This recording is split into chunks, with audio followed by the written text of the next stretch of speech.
Nah, oke, kita lanjutkan.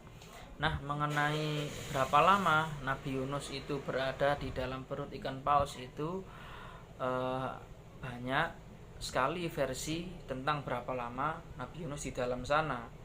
Sebagian ahli tafsir itu ada yang berpendapat Nabi Yunus berada di dalam perut ikan paus selama 3 hari, mulai dari waktu duha sampai menjelang asar. Ada yang mengatakan selama 3 hari, ada yang mengatakan selama 7 hari, ada pula yang mengatakan kalau Nabi Yunus itu berada di dalam perut ikan selama 40 hari. Yaitulah perbedaan pendapat tentang berapa lama Nabi Yunus berada di dalam perut ikan paus. Nah, selama di dalam perut ikan paus itu Nabi Yunus senantiasa mengucapkan zikir kepada Allah Subhanahu wa taala, memohon ampun kepada Allah Subhanahu wa taala. Nah, dengan perintah Allah, ikan paus yang besar yang menelan Nabi Yunus alaihissalam perlahan-lahan berenang ke tepi laut dan memuntahkan tubuh Nabi Yunus yang sakit dan lemas ke daratan. Lalu Allah menumbuhkan sebatang pohon dari jenis labu dan melindunginya dari terik matahari sampai keadaan tubuhnya membaik. Nah, setelah sehat kembali, Allah Subhanahu wa taala memerintahkan Nabi Yunus untuk kembali ke kaumnya di negeri Ninawa yang dulu ditinggalkan. Nabi Yunus alaihissalam pun berjalan menuju kampung halamannya. Alangkah terkejutnya Nabi Yunus tatkala memasuki negeri Ninawa. Ia tidak melihat satu pun patung berhala berdiri. Sebaliknya ia melihat orang-orang yang dahulu berkeras kepala, menentang dan menolak ajarannya, kini sudah beriman dan beribadah kepada Allah Subhanahu wa taala.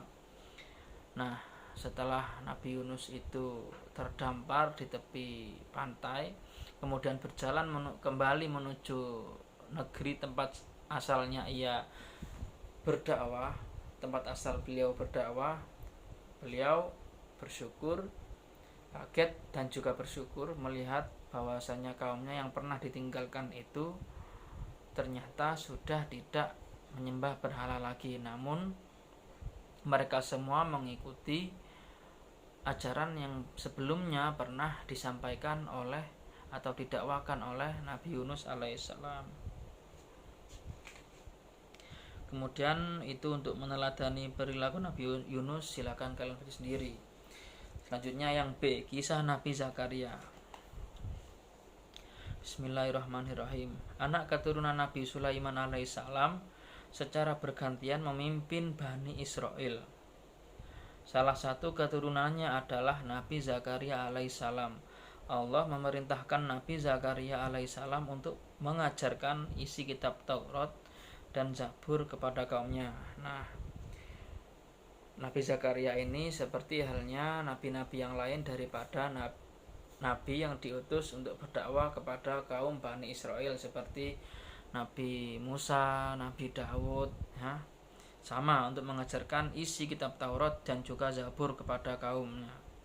Nabi Zakaria alaihissalam memiliki seorang istri yang bernama Isya, saudara perempuan Hannah. Selama bertahun-tahun menikah, Nabi Zakaria dan Isya belum juga dikaruniai anak. Nah, Hannah dan suaminya Imron juga belum dikaruniai seorang anak. Mereka tidak putus-putusnya bertawakal dan berdoa kepada Allah. Di dalam doanya, Imron dan Hannah bernazar bahwa jika Allah Subhanahu wa taala mengabulkan doa mereka, maka anak yang dilahirkan akan diabdikan sepenuhnya untuk Baitul Maqdis sebagai abdi Allah Subhanahu wa taala dan penjaga rumah suci itu. Nah, saudara dari Isya, saudara dari istri Nabi Zakaria ini, karena saking inginnya punya anak, beliau sampai bernadar bahwasanya ketika bernadar itu berjanji yang harus ditepati. Nah, Hannah ini saudara dari Isya,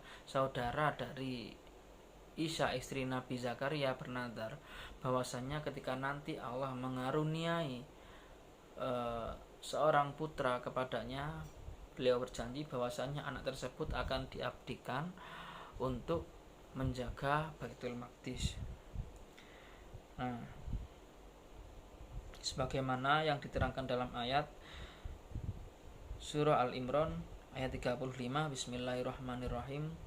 Id qalat imra'atu imrana rabbi inni nadartu laka ma fi batni muharraran fataqabbal minni innaka antas samiul alim, yang artinya, ingatlah ketika istri Imran berkata, ya Tuhanku, sesungguhnya aku telah menadarkan kepada engkau anak yang dalam kandunganku menjadi anak yang soleh dan berkhidmat.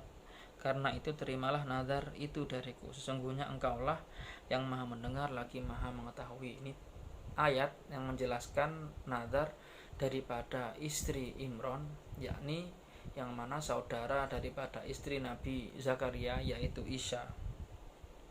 Allah Subhanahu wa taala mendengar doa istri Imran. Doa mereka pun dikabulkan oleh Allah Subhanahu wa taala. Hannah melahirkan seorang bayi perempuan yang diperintahkan oleh Allah Subhanahu wa taala untuk memberi nama bayi tersebut Maryam dan menyerahkan anaknya tersebut ke Baitul Maqdis. Akhirnya Allah Subhanahu wa taala mendengar doa daripada Hannah. Akhirnya Allah Subhanahu wa taala memberinya seorang anak dan sekaligus memerintahkan kepadanya untuk dinamainya dengan nama Maryam.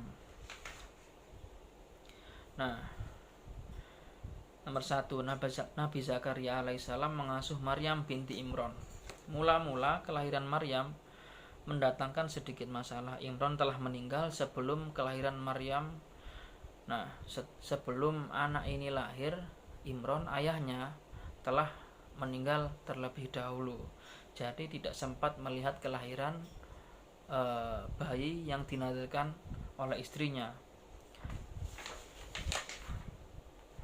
Yang mana setelah kelahiran Maryam itu banyak sekali pembesar-pembesar di daerah sana berebut ingin merawat bayi Maryam. Setiap orang berlomba-lomba untuk mendapatkan kemuliaan ini, yaitu mendidik seorang perempuan dari seorang lelaki besar yang mereka hormati. Tapi terus mengetahui hal itu, Nabi Zakaria angkat bicara bahwasannya ia berkata bahwa saya lebih berhak untuk mengasuh anak ini karena anak ini adalah kerabat dekat saya. Namun penduduk setempat di sana tetap saja bersiteguh tidak mau menyerahkan begitu saja bayi Maryam untuk dirawat oleh Nabi Zakaria. Akhirnya diadakan undian yang mana dari undian tersebut yang menang adalah Nabi Zakaria, sehingga bayi tersebut diserahkan untuk dirawat kepada Nabi Zakaria. Setelah Maryam beranjak dewasa, Nabi Zakaria menempatkannya di salah satu kamar Baitul Maqdis.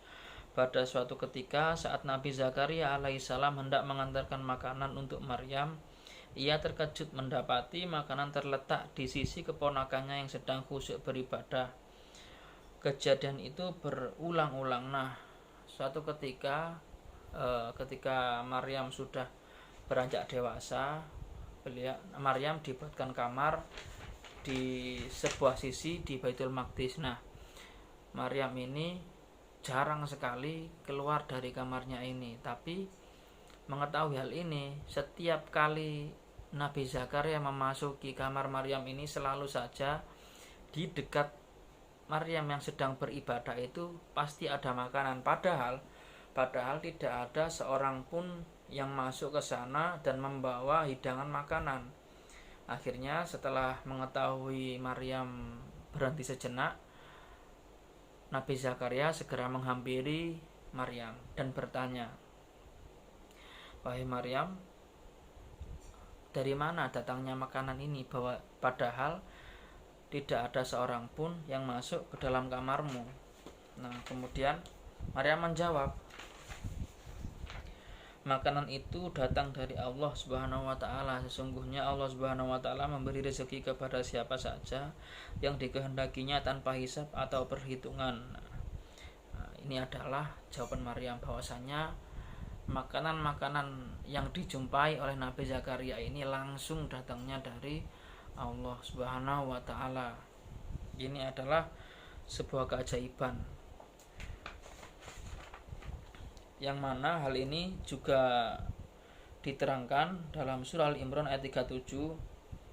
Kullama dakhala 'alaiha Zakaria al-mihraba wajada indaha rizqan qala ya Maryamu anna laki hadza qalat huwa min indillah innallaha yarzuqu man yasha'u bighairi hisab, yang artinya setiap Zakaria masuk menemui Maryam di mihrab, ia dapati makanan di sisinya. Zakaria berkata, "Hai Maryam, dari mana kamu memperoleh makanan ini?" Maryam menjawab, "Makanan itu dari sisi Allah. Sungguhnya Allah memberi rezeki kepada siapa yang dikehendakinya tanpa perhitungan." Ini adalah ayat yang menerangkan tentang ketika Nabi Zakaria, tentang percakapan antara Nabi Zakaria dan Maryam di dalam mihrab, tentang makanan yang datang langsung dari Allah Subhanahu wa taala.